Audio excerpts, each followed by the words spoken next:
ఒక చిన్న మంచి మాట. ఎంత గొప్ప స్థాయికి ఎదిగినా తెలియనిది నేర్చుకోవడానికి సిద్ధంగా ఉండాలి.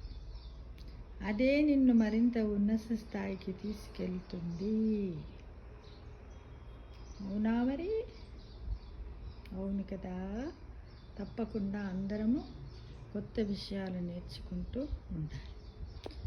ఇంకొకటి, మీలో మంచి వ్యక్తిత్వం ఉంటే మీరు ఎవరిని కోల్పోరు.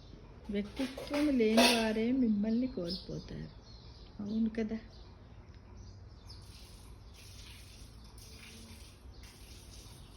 అవునా కాదా? ఆలోచించండి. ఇంకొకటి, సమయానికి కొలమానం అంటే సంవత్సరాలు గడిచిపోవడం కాదు ఫ్రెండ్స్. ఆ సమయంలో ఏమి సాధించామన్నదే ముఖ్యం. మనము ఆ సమయం లోపల ఏమి సాధించాము అనేదే ముఖ్యం. 60 ఏళ్ళు ఉన్నాం, 60 ఏళ్ళల్లో మనం ఏమి సాధించాము, ఎలాంటి ఇబ్బందులు పడ్డాము అని తెలుసుకోవడమే ముఖ్యం ఫ్రెండ్స్.